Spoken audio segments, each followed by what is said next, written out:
오늘은 도덕경 10장 현덕에 대해 살펴볼까 합니다. 현덕이라 함은 지극한 덕이니 사람이 가질 수 있는 가장 큰 덕이라고 할 수 있겠습니다. 그만큼 모든 이가 가질 수 있는 덕이 아니라는 말이기도 하죠. 하지만 그 덕을 갖는다면 사람의 마음을 움직이고 세상을 바꿀 수 있는 힘을 가진다고도 볼 수 있습니다. 그럼 그 덕을 갖기 위해서는 어떻게 해야 할까요? 노자는 이렇게 말합니다. 제영 백포일 능무리호 전기치유 능영하호 척제현람 능무자호 애민치국 능무지호 천문계합 능무자호 명백사달 능무이호 생지육지 생이불류 위불시 장이부재 시위현덕.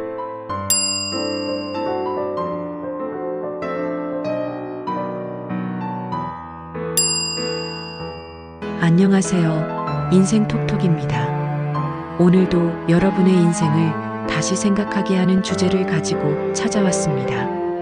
영상을 끝까지 시청하시면 삶을 살아가는데 필요한 지혜와 현명함을 얻으실 수 있습니다.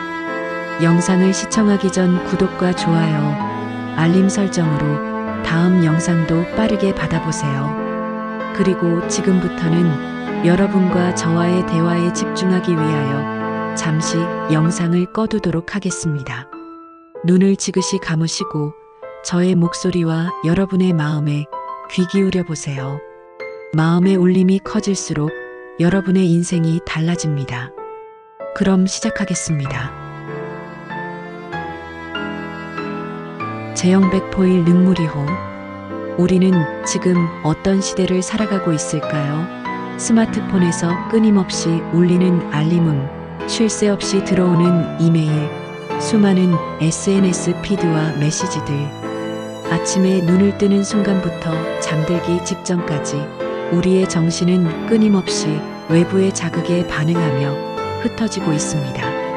한 연구 결과에 따르면 현대인들은 평균 3분마다 한 번씩 스마트폰을 확인한다고 합니다. 업무 중에도 카카오톡이나 이메일을 수시로 확인하며 한 가지 일에 집중하는 시간이 점점 짧아지고 있습니다. 이렇게 분절된 시간 속에서 우리는 자신의 중심, 즉 본질적인 자아를 잃어가고 있는 것은 아닐까요? 얼마 전 만난 한 지인은 이런 고백을 합니다. 퇴근 후에도 끊임없이 울리는 카톡과 이메일 때문에 진정한 휴식을 취하기가 어려워요. 주말에도 회사 메신저를 확인하는 제 모습을 발견할 때면 제가 저를 잃어가는 것 같아 두렵습니다. 이러한 현상은 도덕경이 경계하는 리, 즉 분리와 이탈의 상태와 다르지 않습니다. 우리의 정신은 끊임없이 외부로 흩어지고 본래의 자리를 떠나 방황하고 있는 것입니다. 그렇다면 어떻게 해야 할까요? 첫째, 하루 중 일정 시간은 디지털 디톡스 시간으로 정해보세요. 모든 전자기기를 끄고 오로지 자신과 마주하는 시간을 가지는 것입니다. 처음에는 10분도 버거울 수 있습니다. 하지만 꾸준히 실천하다 보면 점차 자신의 내면의 소리를 듣는 것이 편안해질 것입니다. 둘째, 규칙적인 명상 습관을 들여보세요. 아침에 일어나서 또는 잠들기 전 조용한 시간에 깊은 호흡과 함께 자신의 존재를 느껴보는 것입니다. 한 연구에 따르면 하루 15분의 명상만으로도 스트레스 호르몬이 현저히 감소하고 집중력이 향상된다고 합니다. 셋째, 마음 챙김을 생활화해 보세요. 식사할 때는 식사에만 집중하고 걸을 때는 발걸음 하나하나를 느끼며 걷는 것입니다. 일상의 모든 순간에 온전히 집중하는 연습을 통해 흩어진 마음을 하나로 모을 수 있습니다. 한 명상 전문가는 이렇게 말했습니다. 현대인의 마음은 마치 잔잔한 호수에 끊임없이 돌을 던지는 것과 같습니다. 그래서 우리는 호수 깊은 곳에 있는 자신의 모습을 볼 수 없게 되었죠. 잠시 돌을 던지는 것을 멈추고 물결이 잔잔해질 때까지 기다려보세요. 그때 비로소 당신은 진정한 자신의 모습을 볼 수 있을 것입니다. 이처럼 제영백포일 능무리호의 가르침은 현대를 살아가는 우리에게 중요한 화두를 던집니다. 끊임없이 외부로 향하는 우리의 주의를 다시 내면으로 돌리고 산만해진 마음을 하나로 모으는 것. 이것이야말로 현대인이 가장 시급히 회복해야 할 덕목이 아닐까요? 여러분, 오늘부터라도 하루에 단 몇 분이라도 좋으니 자신과 진정으로 마주하는 시간을 가져보시기 바랍니다. 그것이 바로 자신의 중심을 찾아가는 첫걸음이 될 것입니다. 전기치유 능영아오. 우리가 살아가는 이 시대는 어떠합니까? 치열한 경쟁 속에서 우리는 점점 더 단단해지려 하고 강해지려 합니다. 하지만 이러한 태도가 과연 우리에게 도움이 될까요? 제가 최근 만난 한 중년의 직장인 이야기를 들려드리겠습니다. 그는 25년간 자동차 부품 회사에서 일했습니다. 전기차가 대세라고들 하지만 내가 알고 있는 기술이 최고입니다. 새로운 것을 배울 필요가 없죠. 그는 이렇게 말했습니다. 하지만 1년 후 그의 회사는 전기차 시대의 변화를 따라가지 못해 심각한 위기를 맞았고 그는 뒤늦게 변화의 필요성을 깨달았습니다.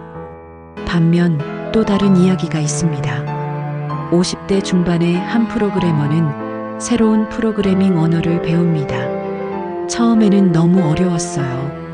하지만 아이들이 새로운 장난감을 받았을 때처럼 호기심을 가지고 접근했더니 재미있더군요. 이제는 젊은 동료들과 함께 일하는 것이 즐겁습니다.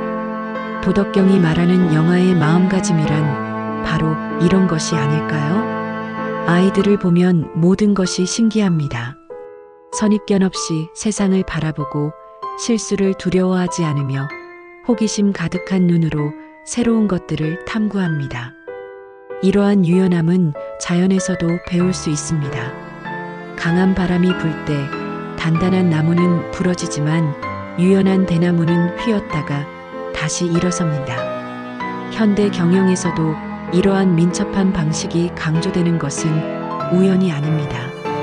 실제로 한 연구에 따르면 평생학습을 실천하는 사람들은 그렇지 않은 사람들에 비해 인지 능력이 더 오래 유지되며 직업적 성취도도 더 높다고 합니다. 더구나 AI 시대가 도래하면서 이러한 유연성과 적응력은 더욱 중요해지고 있습니다. 그렇다면 우리는 어떻게 이러한 유연함을 기를 수 있을까요? 첫째, 매일 작은 새로운 시도를 해보세요. 평소와 다른 길로 출근해보기, 새로운 음식 시도하기 같은 작은 것부터 시작하면 좋습니다. 둘째, 실수를 두려워하지 마세요. 아이들이 걸음마를 배울 때 수없이 넘어지듯이 새로운 시도에는 실수가 따르기 마련입니다. 셋째, 다른 세대와의 대화에 열린 마음을 가지세요. 젊은 세대의 생각을 경청하고 그들의 문화를 이해하려 노력해 보세요. 한 노년의 교수님은 이런 말씀을 하셨습니다. 내가 80이 넘어서도 학생들에게 배울 것이 많아. 그들의 신선한 시각이 나를 젊게 만들어주는 것 같아. 이것이 바로 도덕경이 말하는 영아의 마음이 아닐까요? 현대사회는 끊임없이 변화합니다. 이러한 변화 속에서 단단하게 굳어진 마음은 오히려 우리를 취약하게 만들 수 있습니다. 아이와 같은 유연한 마음, 호기심, 어린 시선으로 세상을 바라보는 자세야말로 이 시대를 현명하게 살아가는 지혜가 될 것입니다. 오늘 하루 여러분도 아이와 같은 마음으로 세상을 바라보시면 어떨까요? 익숙한 것들 속에서도 새로운 발견을 하실 수 있을 것입니다. 척제현람 능무자오. 우리는 모두 각자만의 렌즈를 통해 세상을 바라봅니다. 이 렌즈는 우리의 경험, 교육, 문화적 배경으로 만들어진 것입니다. 문제는 이 렌즈가 때로는 너무 뿌옇게 흐려져서 사물과 사람의 진정한 모습을 보지 못하게 한다는 것입니다. 최근 한 대학에서 있었던 실험 이야기를 들려드리겠습니다. 교수님이 학생들에게 어떤 회사의 로고만 보여주고 첫인상을 물었습니다. 대부분의 학생들이 부정적인 반응을 보였습니다. 하지만 그 회사의 실제 데이터와 사회 공헌 활동을 보여주자 학생들은 자신들이 얼마나 깊은 편견에 사로잡혀 있었는지 깨달았다고 합니다. 또 다른 예를 들어보겠습니다. 한 인사 담당자는 이런 고백을 했습니다. 저는 특정 대학 출신만 뽑았어요. 그런데 어느 날 문득 깨달았습니다. 우리 회사에서 가장 성과가 좋은 직원들이 꼭 소위 말하는 명문대 출신이 아니라는 것을요. 그때부터 저는 이력서를 볼 때 학교 이름을 가리고 보기 시작했습니다. 우리 마음속에는 수많은 편견들이 자리 잡고 있습니다. 나이가 많으면 새로운 기술을 습득하기 어려울 것이다. 여성은 리더십이 부족할 것이다. 지방 대학 출신은 실력이 부족할 것이다. 외국계 기업은 이기적일 것이다. 이런 편견들이 우리의 판단을 흐리게 만들고 있지는 않은지요? 도덕경의 척제현람은 이러한 편견의 렌즈를 깨끗이 씻어내라고 말합니다. 마치 오래된 거울에 먼지를 닦아내듯이 우리의 마음도 주기적으로 깨끗이 닦아내야 합니다. 어떻게 하면 이런 맑은 시각을 가질 수 있을까요? 첫째, 자신의 편견을 인정하는 것부터 시작하세요. 우리 모두는 편견을 가지고 있습니다. 이를 부정하는 것이 아니라 인정하고 의식적으로 극복하려 노력하는 것이 중요합니다. 둘째, 다양한 관점에 자신을 노출시키세요. 다른 배경, 다른 문화를 가진 사람들과 교류하면서 우리의 시야는 자연스럽게 넓어질 수 있습니다. 셋째, 판단을 유보하는 연습을 하세요. 누군가나 어떤 상황에 대해 즉각적으로 판단하려는 충동이 들 때 잠시 멈추고 정말 그럴까? 라고 자문해 보는 것입니다. 한 명상가는 이런 말을 했습니다. 우리의 마음은 호수와 같습니다. 흙탕물이 되면 아무것도 비추지 못하지만 맑아지면 달과 별을 그대로 비출 수 있지요. 우리의 본성도 마찬가지입니다. 편견이라는 흙탕물을 걷어내면 사물의 진정한 모습을 볼 수 있습니다. 이런 맑은 시각은 개인의 성장뿐만 아니라 조직과 사회의 발전에도 큰 영향을 미칩니다. 편견 없이 인재를 발굴하고 선입견 없이 새로운 아이디어를 받아들일 때 우리는 더 큰 가능성을 발견할 수 있을 것입니다. 오늘 하루 여러분의 마음속 거울은 얼마나 맑은가요? 혹시 오래된 편견이라는 먼지가 쌓여 있지는 않은지 한번 들여다보시기 바랍니다. 애민치국 능무지호. 리더십의 본질은 시대가 변해도 크게 달라지지 않았습니다. 진정한 리더는 구성원들을 진심으로 이해하고 그들의 필요에 귀 기울일 줄 알아야 합니다. 이것이 바로 도덕경이 말하는 애민의 정신입니다. 최근 한 스타트업 대표의 이야기를 들려드리겠습니다. 처음 회사를 시작했을 때는 제가 모든 것을 알고 있다고 자신했어요. 직원들의 의견은 귀담아 듣지 않았죠. 그런데 회사가 위기를 겪으면서 깨달았습니다. 현장에서 일하는 직원들의 목소리야말로 가장 소중한 자산이라는 것을요. 이제는 매주 한 번씩 모든 직급의 직원들과 식사를 하며 이야기를 듣습니다. 반면 또 다른 회사의 사례를 보겠습니다. 한 대기업 임원은 자신의 방식만을 고집하다가 결국 회사에 큰 손실을 입혔습니다. 내가 20년 이상 이 업계에 있었는데 이 정도는 알아라는 자만심이 화를 부른 것입니다. 진정한 리더십의 요소들을 살펴보겠습니다. 1. 경청의 자세. 모든 구성원의 의견을 진지하게 듣습니다. 직급과 상관없이 좋은 아이디어를 수용합니다. 비판적인 의견도 열린 마음으로 받아들입니다. 2. 겸손한 태도. 그 자신도 틀릴 수 있다는 것을 인정합니다. 끊임없이 배우고 성장하려 합니다. 내가 모르는 것이 더 많다는 것을 항상 기억합니다. 3. 구성원에 대한 진정한 관심, 팀원들의 고민과 어려움을 이해하려 노력합니다. 개인의 성장을 지원하고 격려합니다. 업무적인 면뿐만 아니라 인간적인 측면도 고려합니다. 실제로 한 연구 결과에 따르면 리더가 겸손한 태도로 구성원들의 의견을 경청할 때 조직의 창의성과 생산성이 크게 향상된다고 합니다.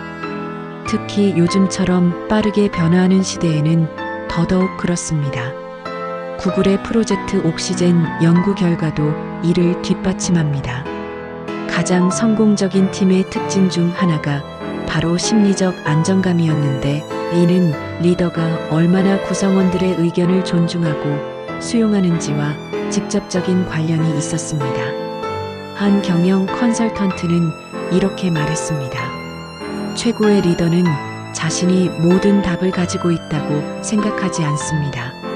대신 좋은 질문을 던지고 구성원들의 지혜를 모아 해답을 찾아갑니다.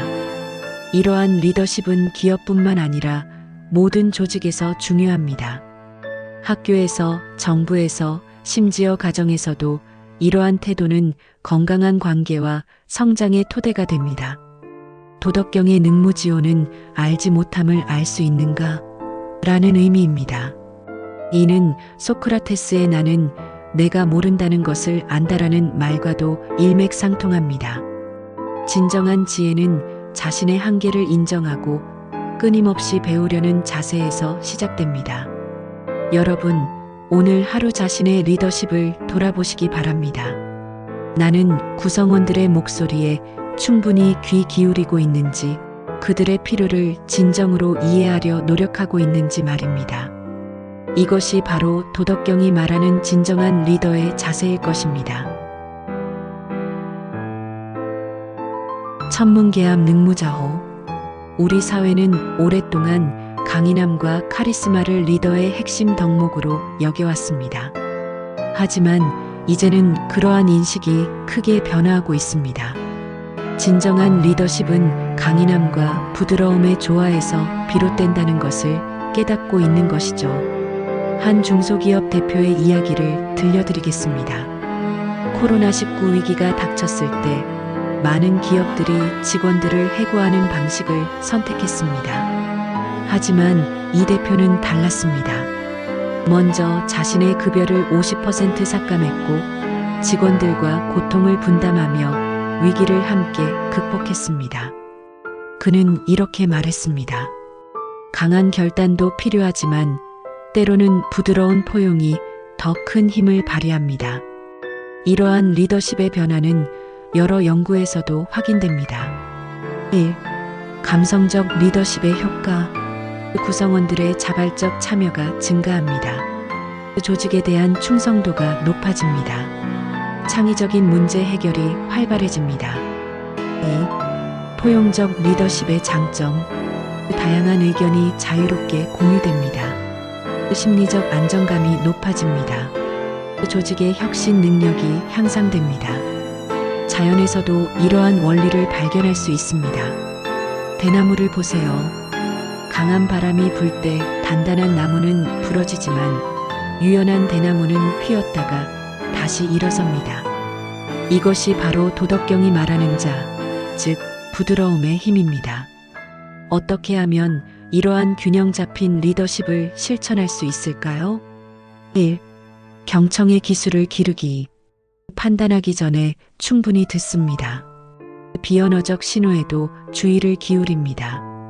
공감적 이해를 바탕으로 소통합니다. 2. 감정 지능 개발하기. 자신과 타인의 감정을 이해합니다.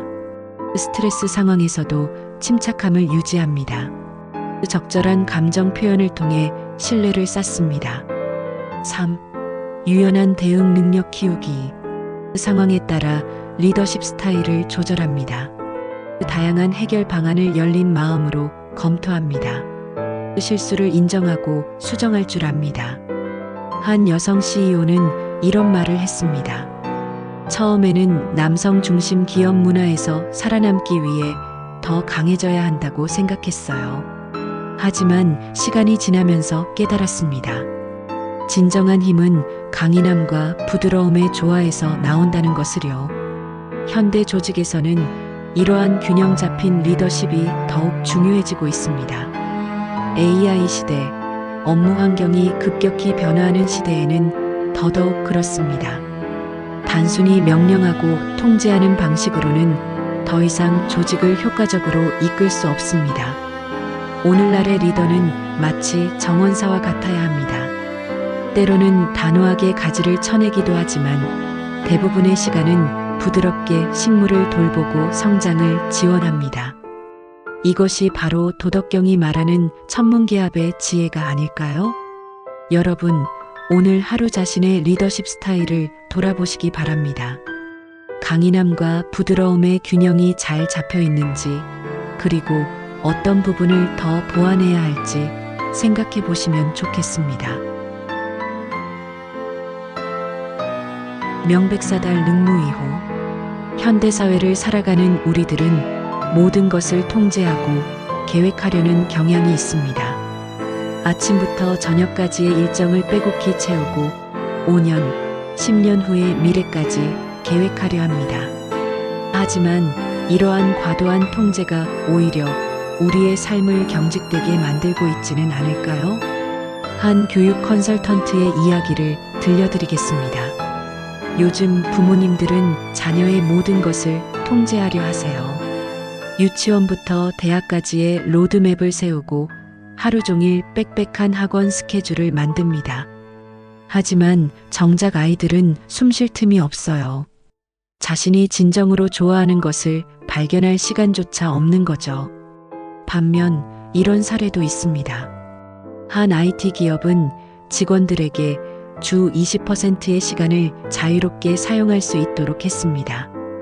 처음에는 효율성이 떨어질 것을 우려했지만 오히려 이 자유로운 시간에서 회사의 가장 혁신적인 아이디어들이 탄생했습니다. 도덕경의 무의는 아무것도 하지 않음이 아닙니다. 오히려 자연스러운 흐름을 존중하고 그 속에서 최적의 타이밍을 찾는 지혜를 말합니다. 이를 실천하는 방법을 살펴보겠습니다. 1. 적절한 여백 두기. 일정의 여유 시간을 확보합니다. 불필요한 간섭을 줄입니다. 자연스러운 발전을 기다립니다. 2. 직관을 신뢰하기. 때로는 계획보다 상황의 흐름을 따릅니다. 구성원들의 자발성을 존중합니다. 지나친 분석보다 경험을 중시합니다. 3. 유연한 대응력 기르기. 계획이 틀어져도 당황하지 않습니다. 새로운 기회를 포착합니다. 변화를 자연스럽게 받아들입니다. 한 성공한 창업가는 이렇게 말했습니다. 처음에는 모든 것을 완벽하게 통제하려 했어요. 하지만 시장은 제 계획대로 움직이지 않았죠. 오히려 시장의 흐름을 읽고 그에 맞춰 유연하게 대응했을 때 더 좋은 결과를 얻을 수 있었습니다. 이러한 무의의 철학은 현대 경영에서도 중요한 원칙으로 자리 잡고 있습니다. 인파워먼트 권한을 위임하고 자율성을 부여합니다. 창의적 공간 자유로운 사고와 실험을 장려합니다. 유기적 조직 경직된 규칙보다 자연스러운 협업을 중시합니다. 자연의 지혜를 보세요. 농부가 모든 것을 통제할 수는 없습니다. 씨를 뿌리고 적절한 환경을 만들어주면 식물은 자신만의 속도로 자랍니다. 우리의 삶과 조직도 마찬가지 아닐까요? 특히 AI 시대에는 이러한 무의의 지혜가 더욱 중요해질 것입니다. 모든 것을 예측하고 통제하는 것이 불가능한 시대에 오히려 자연스러운 흐름을 읽고 그에 맞춰 유연하게 대응하는 능력이 핵심 역량이 될 것입니다. 여러분, 오늘 하루 자신의 삶을 돌아보시기 바랍니다. 혹시 지나친 통제로 인해 놓치고 있는 소중한 것들은 없는지, 또 어떤 부분에서 더 자연스러운 흐름을 따를 수 있을지 생각해 보시면 좋겠습니다. 지금까지 우리는 도덕경의 6가지 가르침을 현대적 관점에서 살펴보았습니다. 2000여 년이라는 긴 시간이 흘렀지만 이 지혜의 가치는 오히려 더욱 빛을 발하고 있습니다. 현대사회는 그 어느 때보다 복잡하고 빠르게 변화하고 있습니다. 끊임없는 알림으로 산만해진 정신, 치열한 경쟁 속 굳어버린 마음, 편견으로 흐려진 시각, 통제 중심의 리더십, 그리고 과도한 계획과 통제로 인한 스트레스.